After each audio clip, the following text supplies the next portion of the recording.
आप देख रहे हैं यंग बाइट्स। मैं हूं आपके साथ पूजा ठाकुर। आज की हमारी चर्चा में हमारे साथ जुड़ने जा रहे हैं बीजेपी से UT vice president Rajiv Charak ji. Sir, आपका बहुत बहुत स्वागत है यंग बाइट्स में। धन्यवाद। सर, जिस तरह से अभी कुछ दिन हुए हैं यूटी बने हुए, क्या कहना चाहेंगे, किस तरह के आने वाले समय में डेवलपमेंट्स हो सकती हैं? देखिए, जम्मू कश्मीर प्रदेश जब तक रहा, धारा 370 यहाँ पर रही। धारा 370 एक, मेरा जो मानना है, एक अभिशापित, जिस तरह से अहिल्या थी तो भगवान राम आए और उन्होंने आकर उनको अपना चरण जब छुआ तो वो पुनः एक स्त्री का रूप धारण कर गई।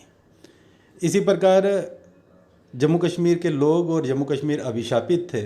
यहाँ एक बड़ी काली साया के रूप में धारा 370 थी, जिसके कारण केंद्र सरकार की जितनी भी योजनाएं थी वो यहाँ पर लागू नहीं हो पाती जी। और जो कश्मीरी हुक्मरानों को लगता था कि वो कश्मीर के हक़ में हैं, उनके हक़ में हैं, उस चीज़ को अनुमति दे देते थे और जो चीज़ें उनको लगती थी कि ये उनके हक़ में नहीं हैं, वह केंद्र सरकार की योजनाएं यहाँ पर इम्प्लीमेंट नहीं होती थी, जिसके कारण बहुत सी बाधाएं रही। जैसे केंद्र सरकार ने 106 जन कल्याण योजनाएं चलाई पिछली सरकार में, परंतु आम जनमानस को उसका जो फ़ायदा था वो नहीं मिल पाया। तो मेरा मानना है कि धारा 370 हटने के बाद, प्रदेश का स्टेटस समाप्त होने के बाद, जब केंद्र यहाँ पर स्वयं अपनी भूमिका निभा रहा है तो जम्मू कश्मीर का जो कल्याण है और विकास है वो होने वाला है और बड़े उच्च स्तर पर विकास होगा। आने वाले दिनों में आप देखेंगे कि जम्मू कश्मीर संपूर्ण भारत का एक आदर्श के रूप में उभर कर आए। जहाँ पे कहीं लोगों ने यूनियन टेरिटरी का स्वागत किया, वहीं कहीं ना कहीं कुछ लोगों ने प्रदर्शन भी किया है कि हमसे हमारी पहचान छीनी गई है। क्या कहना है आपका? देखिए, ये तो ऐसे लोग हैं जिनको हम जम्मू का बुद्धिजीवी भी कहते हैं, परंतु वो अपने वेस्टर्न इंटरेस्ट के लिए, अगर ऐसे राजनीतिक दल जो इस समय इस तरह के प्रदर्शन कर रहे हैं, वो अपना जम्मू कश्मीर से अस्तित्व खो चुके हैं। जनता ने उनको नकारा है, परंतु अब अपना वर्चस्व बनाए रखने के लिए वो जनता की आंखों में धूल झोंक रहे हैं और जम्मू की जनता को बरगलाने की कोशिश कर रहे हैं। परंतु जम्मू की जनता बड़ी अवेयर है, जानती है कि ये इस प्रकार का जो षड्यंत्र इस वक्त ऐसे दलों द्वारा रचा जा रहा है वो असहनीय है। वो अगर कहा जाए कि उसका कोई भी औचित्य नहीं है। कई पार्टीज द्वारा, पैंथर्स पार्टी की बात की जाए, उनके द्वारा भी प्रदर्शन किया गया, यहाँ तक कि बाल भी मुंडवाए गए। उनका कहना है कि अगर हमारी स्टेट, हमारी पहचान में वापस नहीं मिलती तो हम अब सर कटवाने के लिए भी तैयार हैं। आपका क्या कहना है? देखिए, पैंथर पार्टी का जो कार्यशैली है वो संपूर्ण जम्मू जानता है। आज तक पैंथर पार्टी जो है पहले कभी ऐसे सत्ता में नहीं रही, परंतु जब उनको मौका मिला, उनके 4 विधायक थे, उन्होंने सत्ता में भी छलांग लगाई, मंत्री भी रहे। मंत्री रहने के बाद उन्होंने जब भारतीय जनता पार्टी सत्ता में आई, इसके विरोध भी किया। इस प्रकार का जो उनका कार्यशैली है, जब उनको सत्ता लेनी होती है तब उनके लिए सब कुछ ठीक है, परंतु जब वो सत्ता से बाहर हो जाते हैं, जनता उनको नकार देती है, तो फिर इस तरह के जो वो ड्रामे करना, लोगों को ये दिखाना कि हम सर मंडवाएंगे। सर मंडवाने से क्या हो जाता है? सर मंडवाने से कुछ नहीं होता। सर कटाने की बात करते हैं तो देखते हैं कितना वो आगे बढ़ पाएंगे। इस आज के युवाओं की बात की जाए तो वो काफ़ी परेशान रहते हैं कि एम्प्लॉयमेंट को लेकर। अब क्या कहना चाहेंगे, आने वाले समय में किस तरह की एम्प्लॉयमेंट उन्हें मिलेगी और किस तरह से वो अपनी जो है काम कर पाएंगे? देखिए, पहला मैं ये कहना चाहूँगा कि जब यहाँ यूटी की बात आई तो एक जो विपक्षी दल थे उन्होंने लोगों को भ्रमित करने की चेष्टा की कि जम्मू कश्मीर में यूटी बनने के बाद एक तो लोगों की ज़मीनें चले जाएंगी, यहाँ पर बाहर के लोग आकर बसेंगे, यहाँ के जो नौजवान युवा हैं उनको नौकरी नहीं मिलेंगी, नौकरियाँ बाहर के लोग लेंगे। मैं उनसे ये कहना चाहूँगा कि अभी हमारे साथ लगता हुआ प्रदेश है, पंजाब है, हिमाचल है, 2 प्रदेश जो जिनकी सरहदें हमारे साथ लगती हैं। अब कठुआ के कितने लोग हैं जो पठानकोट में जाकर नौकरी करते हैं? नहीं हुई। ऐसा ये एक भ्रम फैलाया गया, क्योंकि हर एक स्टेट का, हर एक यूटी का अपना जो सर्विस एक्ट है, उस सर्विस एक्ट में जैसे स्टेट कैडर की पोस्ट कोई होगी, यूटी कैडर की पोस्ट होगी, वो यूटी वाले ही जो वहाँ के डोमिसाइल्स हैं वही ले पाएंगे।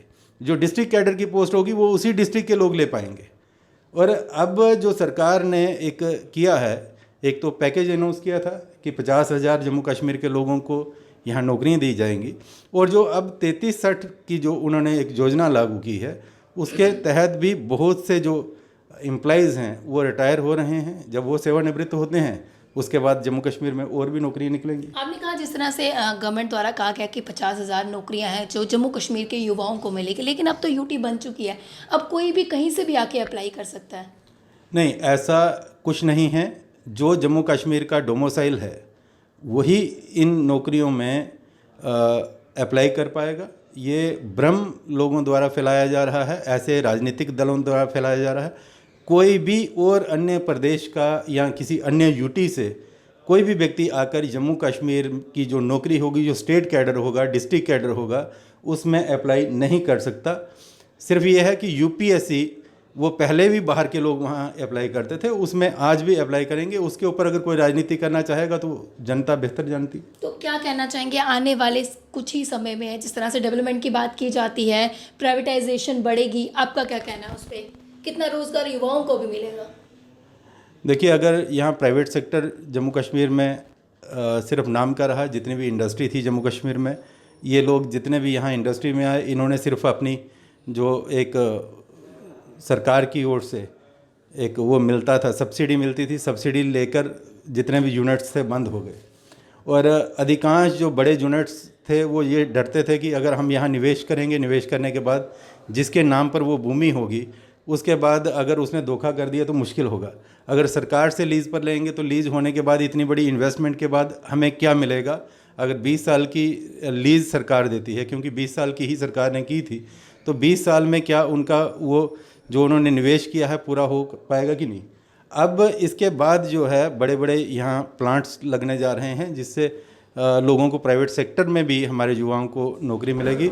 जबकि हमारा जो युवा था, पहले हम देखते थे कि गांधीनगर, त्रिकुटा नगर, छन्नी हिम्मत और ये सैनिक कॉलोनी, ग्रेटर कैलाश, ये जो पाश एरियाज़ थे, ये सब एक वृद्ध आश्रम बनते जा रहे थे। यहाँ आप किसी भी घर में चले जाओ तो युवा यहाँ नहीं मिलता। पता चलता था कि कोई फॉरेन कंट्री में गया है जॉब करने के लिए, कोई बेंगलोर गया है, दिल्ली गया है, क्योंकि यहाँ पर उनके स्तर की जो जैसी शिक्षा उन्होंने प्राप्त की है उस स्तर की यहाँ नौकरी नहीं मिल पाती थी। लेकिन अब यूटी बनने के बाद और प्राइवेट सेक्टर यहाँ निवेश करने के बाद यहाँ पर युवाओं को एक होप है, और माँ बाप को भी एक होप है कि हमारा बच्चा जो है हमें छोड़कर बाहर नहीं जाएगा। जी, हमारे माध्यम से जो भी दर्शक देख रहे हैं उनके लिए क्या एक संदेश देना चाहेंगे आप? मैं ये कहना चाहूँगा कि विपक्ष इस एक जो अच्छी घड़ी थी जम्मू के लिए, जो एक सुनहरे पल आए थे, इसमें जो एक भूमिका निभा रहा है, उस भूमिका की ओर आप अपनी बुद्धिमत्ता से देखें। क्योंकि विपक्ष का काम है भ्रमित करना, और भ्रमित करके अगर लोगों को उत्तेजित करेगा विपक्ष, तो उससे जो है जितनी यहाँ स्ट्राइकें होंगी, जितना यहाँ बंद रहेगा, उतना विकास में बाधा पड़ेगी। इसलिए मेरा संपूर्ण जम्मू वासियों से आग्रह है कि इस प्रकार किसी राजनीतिक दल के झांसे में आकर इस प्रकार की कोई प्रक्रिया ना करें कि हम अपने पाँव पे खुद कुल्हाड़ी मारें। जो केंद्र सरकार यहाँ एक विकास करना चाहती है, उस विकास में हम बाधा ना बने, बल्कि हम उसके एक वाहक बने उसे आगे ले जाने के लिए, ताकि हमारा जो लक्ष्य है अंत्योदय यानी अंतिम व्यक्ति तक विकास को ले जाना और उसका विकास करना, उसमें हम सक्षम हो सकें। जी, बहुत बहुत धन्यवाद हमारे साथ जुड़ने के लिए और कीमती जानकारी देने के लिए। धन्यवाद। तो आज के हमारे यूनिट अड्डेरी की चर्चा में हमारे साथ जुड़े थे राजीव चारक जी। इन्होंने सबसे कहा कि सभी लोग अपना योगदान दें और आने वाले समय में कई तरह की डेवलपमेंट होगी, ये इनका कहना है। और ये तो आने वाला वक्त ही बताएगा किस तरह की डेवलपमेंट होगी, किस तरह की न्यू पॉलिसीज लाई जाएंगी, ये तो आने वाला वक्त ही बताएगा। तब तक के लिए आप देखते रहे यंग बाइट्स। वीडियो जर्नलिस्ट अभिषेक के साथ मैं पूजा ठाकुर, यंग बाइट्स जम्मू।